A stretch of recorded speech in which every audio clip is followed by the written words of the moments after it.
لله رب العالمين، والصلاة والسلام على سيدنا محمد رحمة للعالمين، وعلى آله وأصحابه وأتباعه وأولياء أمته أجمعين إلى يوم الدين.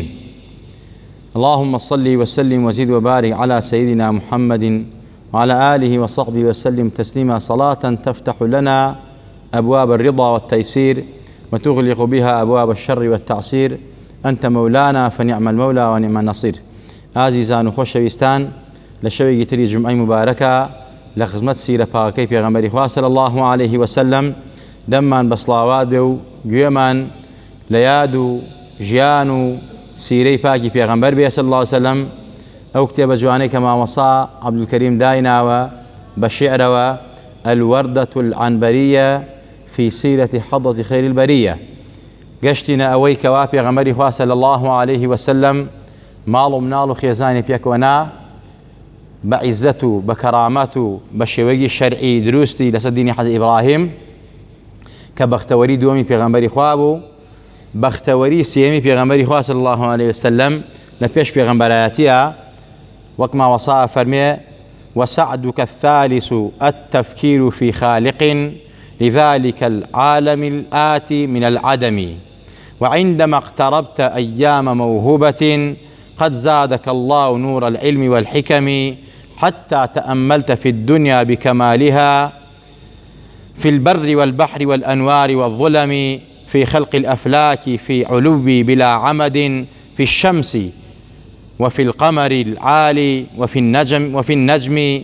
ومن محرك تلك الكائنات كذا على المحامد دون الوقف والسئم، ويضبط السير فيها حسب منهجها على الدوام على المنهاج كالخدم، وهل يحركها ما لا شعور له أو عالم قادر ذو القدر والقيم. شعر كان زورة أقات أو شوني أفنميت: بالعلم بالعقل بالعلم بالأخلاق بالعمل من خالص القلب دون الشك والوهم، فأشرق النور واستحليت غار حراء في كل عام بشهر عشت بالحكم، ودمت في فكرك المبروك ناتجه أن جاءك الوحي من مولاك ذي القدم. تا كوتاي شعر كان كلوا أفرمي مصا برحال أفرميت هنگاوي بختوري پیغمبری خوا صلی الله عليه وسلم، هنگاوی سێمی بەختەوەری پێغەمبەری خوا لە سەردەمی گەنجێتی و کاتی ژنهێنانیە و پێش ئەوەی کەوا بێتە پێغەمبەر و وەحی بۆ بێ، ئەوە بوو سیفەتیان پێغەمبەرە وا بوو، دائیمە فکری ئەکردەوە، بیرکردنەوەی بوو، بیرکردنەوە لە شتەکان، وەک چۆن لە عادەتی منداڵیەوە حتا ئەو تەمەنەی کە خێزانی پێکێنا 20 ساڵی پێغەمبەری خوا صلی الله عليه وسلم لا يزال سەرنجی شتەکانیەدا، سەرنجی کەون و کائیناتیدا، سەرنجی ئینسانەکانیەدا، سەرنجی هەموو عیبادەتخانەکانی ئەدا، سەرنجی مناڵ و گەورە و هەمووی ئەدا کە بەڕاستی ئەمانە لە چ وەزعێکە ئاژین، لە چ بەرنامەیەکە ئاژین، لە چ فکرێکە ئاژین. وەک چۆن حەزرەتی ئیبراهیم ئەبول ئەنبیا کە باوکی پێغەمبەری ئێمەیشە بەڕەگەز وەکو هەندێک لەوان فەرموون کوردە، چونکە لە وڵاتی کوردەواریە بووە، حەزرەتی ئیبراهیم خەلیل الله ئەفەرمێت خوا لەبارەیەوە ئەفەرمێت یەکەم جار کە پێش ئەوەی بێتە پێغەمبەری خوا حەزرەتی ئیبراهیمیش عادەتی وا بوو دەستی بە بیرکردنەوە کرد، یعنی تێفکرین و فکرکردنەوە بەڕاستی سیفەتێکی بەرزی هەموو ئینسان عەقڵ و ژیرەکانە، یعنی ئینسانە بێت لە هەموو کارێکا تێفکرێ بیرکاتەوە ئەوسا بڕیار بە. حەزرەتی ئیبراهیمیش خوا ئەفەرمێت: وكذلك نري إبراهيم ملكوت السماوات والأرض وليكون من الموقنين. لسورة الأنعام آيات 75 خوا فەرمێت بە هەمان شێوە حەزرەتی ئیبراهیم بەڕاستی بیری کردەوە لە هەڵاتنی خۆر، لە هەڵاتنی مانگ، لە هەڵاتنی ئەستێرەکان، لە بتپەرسەکان کە سوژدە بۆ دار و بەردێکە بن. لە قورئانەوە تەفسیل باس کراوە، حەزرەتی ئیبراهیم فەرمووی بەڕاستی من ئەم هەسارەیە پەرسم، ئەمە بکەمە خوای خۆم باشە ڕۆشنە و چاکە و ئەم بتە تاریکە چییە بێگیانەیەکی تا بەستنی ئیسپادەی نییە. ئەستێرە کە ئاوا بوو بەخوا ئەمە بە عەمەلی پەرستن نایە، کە مانگی بی فەرمی ئەمە گەورەترە و ڕۆشنی زیاترە، ئەمە کەمە خوای خۆم نەعوذ بالله. أو مسألة فرمي أو آوابو فرمشتك آواب بعملي فلسطين إنجا خور أما يكل دعاء يكي فكرة كان عن إبراهيم بو تاقشت أوي كوا براسي ببترزكاني فرمو إني بريء منكم براسين بريم ليوا أما إيوا أي كان أما برنامج إيوا أما فكري إيوا أما اشتكي بتالا أو كسي كوا خوري دروس كردوا لمشرق يا بابا مغربو مانك بها مانشيو هساركان وشو روجي دروس كردوا أما ديارة محركة كيه موجودة كيه مؤثرة كيه دروس كاري كيه أم شوق جوانك بيداوا أم دا صلاتك بيداوا أم دارو بردا أم همو بروبوما أم همو إنسان جوانا أم همو مخلوقات جوانا براسي شيمي إنساني عقلنية بلي أمل أخوة طبيعي وسروشي دروس بوا يعني هو كاريكي دروس كدني نبوا خالقكي نبوا دروس كارو مؤثركي نبوا هذا إبراهيم أو أبو لباوكي عاجز بو لقومك عاجز بو لكسكاري عاجز بو دواتر حكايتك تفصيله براسي نمرود اغري بو كردوا اغرني سوتان دواي شو ولاتي مصر لولاتي مصر ويستان تعداي لكن بلام لويش نجاتي بو رزقاري ودواتر شو مسلي كان انو فلسطين ام منطقه اودان كردوا دواتر مسلي كعبه الله اودان كردوا افرمي وهروا بيغمري اسلاميش چونکه همو پیغمبران ام صفته بیرکردوان هبوا پیغمبریش پیشو بکرد پیغمبری خوا بیری اکردوا براسي أمانة أم دارو برده چیه پرسن أم شركو شريكة چیه بخوا قرار يدن أم بتبدسي خوي دروس يكال لخورما ودعاء ايش خوا لدارو برد اي تاشيه دعاء تيه لدا يعني أمانة فكري بيغمري خوا صلى الله عليه وسلم أم همو تعداي ناموسا أم همو ربا خواردنا أم همو ظلم مستمع بيغمري خوا هميشه لما بيري اكردوا وهر بيغمريك خواي تبارولات نارد بيتي أم بيري هبوا وهمو قوميكش همو ملتكش خواه بزباني خوي پیغمبري وناردو كل القرآن عماشا پیغراوا وإن من أمة إلا خلا فيها نذير وما القرآن فرميت خواه تبارك الله فرميت همو أمته همو قالوا همو زبانك إلا إما پیغمبرك من بو ناردو إنزاري كردون مجدي بيداون آقاداري كردون ثم أرسلنا رسولنا تترى يكل الدعايك پیغمبر ما ناردو إما أم پیغمبر نازدارج أفرميت بختوري هنقابي سيمي پیغمبري خواه أو بيري كردوا لم عالمه كتشون لا نبون عدمه هذا وجود بيري كردوا براستي بو أوي كوا أما آمد باشيكا بو أو روجاني كوا روجي خلاتي بيغمري خوا صلى الله عليه وسلم كواحيكيتي بو إخوا چون قال هل من على دلي شرح كردوا سنجان شرح كردوا باكيان كردتوا بران لحكمة كردوا أم بيغمرا تأملي أكر لدنيا لأساركان لمان لبر لبحر لا إنس لا جن لا نور لا تاريكي لهمو أفلاك لم أسمعناك ببيك والله كراوة استوى لم خوريك وابا بينا وتقازو بنزينو هيش وسائل كاركا لما انقال لما ساركان انجا بيريك أي فرمو أما ديارة محركة أما ديارة اشتياك هيا براستي بيجو لنا دروسيكا أم روشتنا مزبوطة أم توقيتها مزبوطة أم همكارة مزبوطة أما لا سروش ناتشي يعني لطبيعتك عادي ناتشي إلا أبي موجود ومؤثر خالق دروسكاري هبه بويا پیغمبر خوا بيري كدو يفرمو أما دروسكاري أم خالقيك ذاتي الله چونك وقت أرزم كردن أمتاني دواي حضرت إبراهيم وقريشش سياسة تاقمي يكون تاقمي كان نسديني حضرت إبراهيم ما أبونو پیغمبری خواهی که بولا أنا كبراسي هميشه ودائم بيري أكردوا أيويست بو خلق تيجيني كفيران كبراسي بو توسج بو بتكبي بو خالقك توي دروس كردوا أم نفس جواني دعوته أم أرزو أسمانه أم هم ناس نعمتي دعوته أما صفتي پیغمبری خواه صلى الله عليه وسلم بيري أكردوا هندانك مثلا كجولا كان كادي خوي جوركان برسي أو جوركي كوا جاري و گورگای خوا او جواركي خوا سري ابرد نعوذ بالله جاشي برس نعوذ بالله مثلا فارسا كان بيري كردو اگري ك برس ام اگرا با چن قطره بارانه ك گشيتوا بيري كردو كمثلا لعرب دارو برد برسن بيري كردو ولا شام كان كتسليسه كانوا نعوذ بالله الله مثلا سي خوا هيو خوا باوجي عيسى نعوذ بالله عيسى كري خوا ومريم تشي خوا أما پیغمبر خوا بير لما أنا كذا كمان أي فرم كفر مو ناشكرية انجا پێغەمبەری خوا صلی الله عليه وسلم ئەم بیرەی کەیە کردەوە هەموو ساڵێک مانگە چل شەوێکی دانابوو ئەچووە شوێنێکی تایبەتی فراغێکی ڕۆحی فراغێکی بۆ دروستە بوو بۆ ئەوەی ئەو فراغە لە ڕۆحیا هەیە پڕی کاتەوە بەچی بە نور و تەجەلیاتی پەروەردگار چونکە بۆیە واریدە لە حەدیثە ئەفەرمێت یەک سەعات بیرکردنەوە خێری لە چەند ساڵ عیبادەت خێری زیاترە چونکە ئەوەندەی ئینسان بە بیرکردنەوە بە تەئەمول و تەفەکور ئەگا بە حەقەتی خوا و ئیمانی مشاهدە بە نوێژ و عیبادەتمانە ناگا پێغەمبەری خوا صلی الله عليه وسلم زۆر بیریە کردەوە خوای تبارك وتعالى لوصف أماناك أفرميت الذين يذكرون الله قياما وقعودا حتى يتفكرون في خلق الله من نص القرآن أوانك ذكر إخوة كان ببيو بدانشتانو بخوتنو إنجا براسي بير أكن ولا مخلوقات إخوة لكوتايا سبحانك ما خلقت هذا باطلا إخوة أمتو براسي ببطالي دروسي نكردوه پیغمبری خوا صلی الله علیه وسلم همو سالک لو تمنی خویا لگنجیتیا لجنهنانیا یک مان یا چل شوی دانا بتایبت لمانگی رمضانا اچو دوری خلق اشکوتکان بو اوی کوا لبین خوی خوا مناجات کا و بیر کاتوا بقا بو انجامي کوا خوی عیویست بويا لحديث البخاري وارد فن پیغمبر خدا صلی الله عليه وسلم فكان يخلو بغار حراء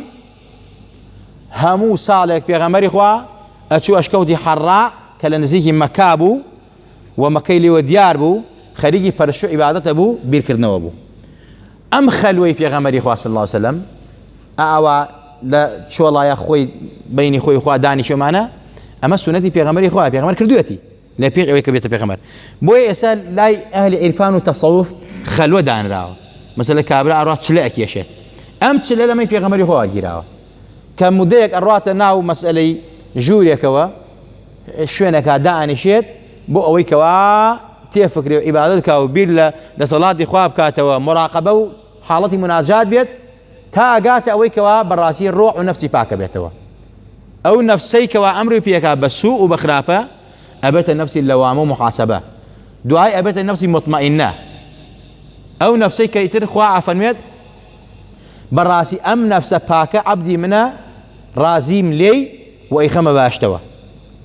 أم خلوة وتشلك يشانك لاي أهل عرفان وتصوفية لما يبيغمبر خواري وهر بيغمبر ما ينكردوه تا حزني موسى أو تخوا لباس حزني موسى عفنميت حزتي موسى خوانا دي بوكيوي تركة تشل شونية ومناجات كان امشل شوا خريجي قلت تقول حضوري پروردگارا بيري اگروتي فكره تامل يا كل مخلوقات پروردگارا ان جاء دعاء وبيغمبري خوا صلى الله عليه وسلم لدعاء بو بيغمبري خوا اعتكافي دانا هلا مانجي رمضان معنوي لمزقوتا بنيت عبادت تمام او اعتكافه هروانيه كتو شوي قادر لمزقوتا وانت صعد منه خوي واسنه لو ده شوي اخيرا لمزقوتا بمينيتو نرو يدروا بتعبيت مزقوت جمعيتي ابكري بو اوي كوام مجاري شو ندرو النبيت بالله من لمس قدر جمعيتي انا غير بو مسقوت الجمعه بو انسان توشي جناه نبي براسي فراغي الرعي بدرس نبي وسنه او دشوي اخيره بشو بروج لمس قوت ابي خريجي شي عباده به اعتكاف ما نوى بنيت عباده لمس قوتها اما بيغمبر خوا لدواي اويش كوا اسلامي بوها وبيامي قراني بوها اعتكاف دانا بو امتي كوا بو كوا فيربن همو جار براسي لصاله لتمنى لجياني خويانا شن ساعاتك شن روجك دانيا كبتوانن براسي او فراغ الروح بركنوا بنور وتجليات ومناجات حضوري پروردگارا جا خوش ويستان ام پیغمبر نازاره صلاه و سلام الى سربيه بختوري دومي پیغمبري خوا سيمي پیغمبري خوا او بو كوا هولي دا بيري اكردوا ام بيرتا گشتي غاندي بنجات بپلو مقام پايك ك نوري نبوتي بوهاو خوا حزيز بريلي بو نار دعوتي كرت كيتلا باسي بختوري پیغمبري خوا كلا چوار ما ماشي پیغن ك وحي بو پیغمبري خوا صلى الله عليه وسلم پیغمبري خوا عمل همو تمنيا همو سالك نقبل يك سال كدوتي همو سالك اوات شل شو اشو اشكو دي حرا مثلا هات ومال خوارنيه بيشا حضرتي خديجه دا خديجه بو بيشاوا اشو اشكو دي حرا 15 شو 20 شو چل شەوە ماوە و دووبارە هاتن هەندێک خواردنیە برد و دووبارە هەمە ڕۆیشتەوە. ئەمەش عولەما و زانایان ئەفەرمون بەڕاستی کە ئەهلی تەسەوف و عیرفان کە چلە و خەلوەیان هەیە لەمەی پێغەمبەری خوا واریان گرتووە و ئەیش فەرمون چلە و خەلوە بەڕاستی سونەتە ئینسان بیکا لە حیات و ژیانی خۆیان بۆ ئەوەی کەوە تەسکیەی نەفسی خۆی بکە.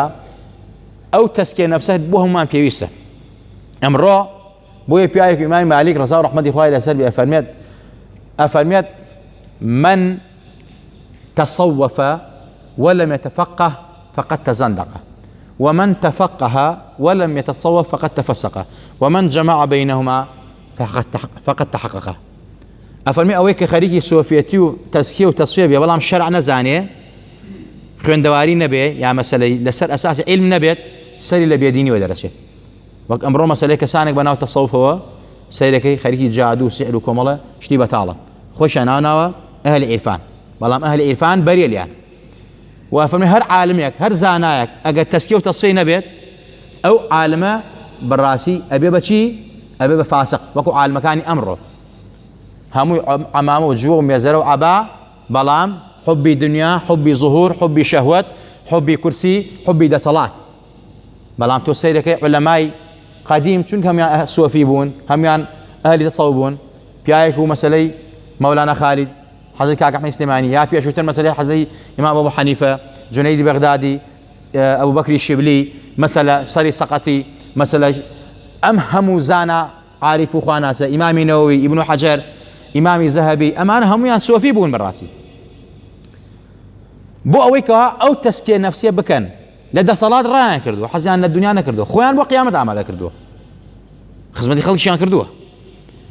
جا بۆیە ئیمامی مالیک ئەفەرمێت بەڕاستی ئەوەی کە عالم و زانا بێ و تەسکیە و تەسویە و تەسەوفی نەبێت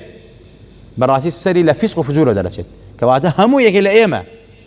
نوێش بکەین ڕۆژوو بگرین، بەڵام ئەگەر تەسکیە و تەسویەمان نەبێ و تەسەوفمان نەبێ و سۆفی نەبین بەڕاستی بەو معنا کەلیمەکە خەری تەسبین بەڕاستی سەرمان لە فیسق و فجورە دەرەچێ و دوایی بەڕاستی پەشیمانی دادمان نادا. بۆ وەکو ئیمامی غەزالی فەرمێت من لم يكن له شيخ فالشيطان شيخه. هەر کەسێ بەڕاستی مرشیدێکی نەبێت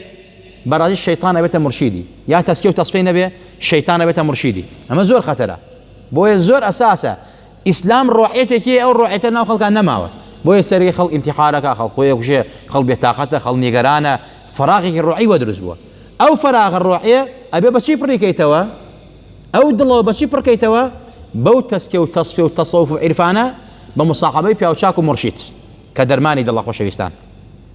پێغەمبەری خوا صلی الله علیه وسلم مرشیدی یەکەمی حەزرەت جیبرائیل بوو، دوای پێغەمبەر بووە مرشیدی سەحابە،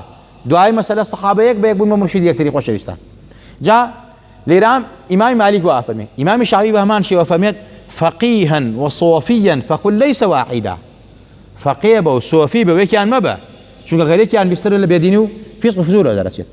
ئیمامی مالیکی، ئیمامی ئەحمەدی بە هەمان شێوە، ئیمامی ئەبوو حەنیفەی بە هەمان شێوە. ئەو هەموو ئیمامە بەڕێزانە یەک لە دوای یەک ئاوا بەم شێوازە. ئیمامی شافعی فەرمێت بەڕاستی من زۆر تێکەڵی سۆفیەکان بووم، لەگەڵیان نابووم، هەتا علەما فەرمون مرشیدی ئیمامی شافعی حەزەتی وەکیع بووە، وەی ئەهلی تەسەوف ئیمامی شافعی ئەفەرمێت لە سۆفیەکانەوە فێری چی بووم؟ فێری ئەوە بووم کەوا ڕێز لە کات بگرم، چونکە کات لای ئەوانەکو شمشێر وایە گەر نەیبڕێ بڕێ. لەوانەوە فێری عیبادەت و زوهد بووم، دنیانەویستی. لەوانەوە فێری ئەوە بووم کەوا بەڕاستی سنەتەکانی پێغەمبەری خوا سەڵام چۆن ئەکرێ و چۆن جێبەجێ ئەکرێ. یعنی ئەمە ئیمامی شافعی بەو ئیمامە بەڕێزە کە پێغەمبەر شایەتی باشەی بۆ دا فەرمێت هەموو سەر ئەرز کە پڕە بێ لە عیلم عالمی قوڕیشەکە ئیمامی شافعیە. خۆشەویستان، جا ئەم وەزعی پێغەمبەری خوا، ئەم وەزعی فکر و خەلوە و مانەوە و چ لە کێشانی پێغەمبەری خوا صلی الله علیه وسلم ئەمە بووە بە سونەت، بۆیە ئەهلی عیرفان زۆر بایەخیان پێداوە کەواتە من و تۆی مسلمان، من و تۆ ئیمانداری بمانەوێ پێ بگەین، ئەبێت چلەمان هەبێ، خەلوەمان هەبێ، مەسەلە فەراغێکمان هەبێ، بە تایبەت لە مانگی ڕەمەزانە لە چۆڵەوانیە بەینی خۆم و خوا تێکەڵی خەڵک نەکەم، بۆی ئەو نەفسمە پاکەم و تەسکێکم ئەنجا ئێوە بیکەن ئەنجامی دەن، بەڵام بە عیلم و زانست و لەژێر ڕکێفی مرشیدێکی کامل و مکەمیلە جا بزان ئەگەی بە چ لەزەتێکی ئیمانی، بزانە چۆن حەلاوە ئیمانە چەشی، بزانە وات لێ نایە وەکو مثلا الشيخ أبو بكر الشبلي أمثال أمانة، يا مثلا حزتي شيخ معلول كرخيو بيشري حافي وزا أمزاتانا أنا فرمو إيمان لخوشية كاين للذتك عبادتين باشاو ملوك بيمان بزانا أدن لقردما لما سينا يعني لذتي إيمان وعبادت سخو منو دون يوجا كاين روشو أقرين بلام سيركي أو لذتي لناكين فراغي الرئيس زورماني أو فراغا بوت لا بوت تسكية وتصفية وقت أرزم كردن لشير ركيه في مرشده كامل ومكملات واني بركيتوا خواي يقول لهم ملاك مع راضي بلا ملاك مع خوش بيه يا ربي خواي جان لسنتي پیغمبري خوا شار زمان كي يا ربي خواي جان بجدار مان كي لدعاء كاني پیغمبري خوا صلى الله عليه وسلم لضي پیغمبر جيمان كي توصل الله عليه وسلم ناو مان تومار كي لو دفتريك وا پیغمبري خوا ناوي يقبيك امتك انوسيت كصلوات لسليدن يادي وبيغمبر كان يا ربي خواي ملم شواني جوعانا كو ابينوا بس لبر خاطر اويكوا صلوات سر پیغمبركي تو بين صلى الله عليه وسلم باسي و پیغمبر نازار بين صلى الله عليه وسلم وسيري او باسكين وجيبجيكين لحياتي خمانا صلواتي لسلي ابدين خوايا لبركتي وصلواتنا نوا كلمه دارت پیغمبري خوا يا لي ادين لمودواش شوان كوتي او پیغمبر مانكي ناو ما لا او پیغمبر تو ماركي ناو خمانو باو دايك مان لروش قيامتها لبرزخها لقبرها لقيامتها او پیغمبرت کا شفاعت مان بوبكا صبر وثبات مان پي بخشي خواه لبرخاتي پیغمبره خواه مان بخشي بو پیغمبر صلى الله عليه وسلم خواه لخمان واخو دايك مان خوش بي اصلاح حال خمان وخانادو معلوم دال مان كي يا ربي خواه جان استقامه پي بخشي حسن خاتمه پي بخشي لسوء خاتمه لا مان دي لبلا وباو نخوشي ومصيبه لا مان دي يا ربي خواه چی باشه بو دین و بو دنیا مان او مان بو انجام دی يا ربي خواه هر کسی دلسوز مان دلسوزی بی هر کسی دوست مان دوستی بی هر کسی دشمن مان خواه اگر شاوی داتی دادی اگر شاوی داد نخواه تفرتونه کی عالیا سافلا خواه وجاش جاشی يا ربي خواه نو بری يا ربي خواه کردستان مان ودان کی پر امن و امانی کی پر لخير و خوشی کی رزق و روزی زیات مان برشيني بسرمانا يا ربي خواه قراني وقاتي ونارعتي ميرا بسرمانا يا ربي خواه ظالم مستم كارمان ليبستينا يا ربي خواه ظلم مان لك استم مان لك قوت مان بري نار مان بري اخلاق مان افسادك ولات مان تيكدا ولات مان تجي فسادك فساد والله وكاته فساد عقيدي اخلاقي نشتماني يا ربي خواه لي قبولنكي خوي وجاهي جيرو جوركي لكولي ام ملة مسلمان عاشق ببيغمبري خواه كي تو پروردگارا يا ربي خواه لدفارينوا بإيمان مان جينا مان برنا زندو مان كروا يا ربي خواه لأهلي قرآن أهلي صلاوات أهلي ذكر حساب مان كي لجير سيبري عرشي خوتا لسر شمنكاني بهشت لسر حوزي كوسر لخدمة رسولي أكرمه صلى الله عليه وسلم لجير بيداخي لا إله إلا الله ومحمد رسول الله لغز من او پیغمبر ناز داره و همو پیغمبران و صالحان و پیاوچکان عشران کی او پیغمبر ناز داره بدستی مبارک و آوی کوثر مان باتی لتوینتوی نقبت دنیا قیامت رزگار ما بی خواه شفای جسد و دل روحی ملاک ما بی شفای نخوشخانی مالو ما بی شفای نخوش خستخانه ما بی گرفتو که شیء ملاک ما حل کی بتایبت اوانی دعای دعای خیریان کردوین من دال ان اخوان من دال صالحان بری هان و صالح اخوان بیان صالح کی که شو گرفتکانی ایمش اوانی شار سر کی قرضی ایمش اوانی بیت و پروردگارا یا ربی خواه ملاک ما فقیر و هجاری و دامایی محتاجي نارعتي بارزاوكي لبرسيتي بارزاو مانكي يا ربي خوايا ببرسيتي نمانكوشي يا ربي خوايا بإيمان دين يا ربي خوايا لسر تيري يا ربي خوايا لسر عزت إيمان دين يا ربي خوايا مردم كي بنسيمان بتوبة بشيماني وآمين آمين أقول قولي هذا واستغفر الله لي ولكم ولسائر المسلمين والسلام عليكم ورحمة الله وبركاته. الفاتحة.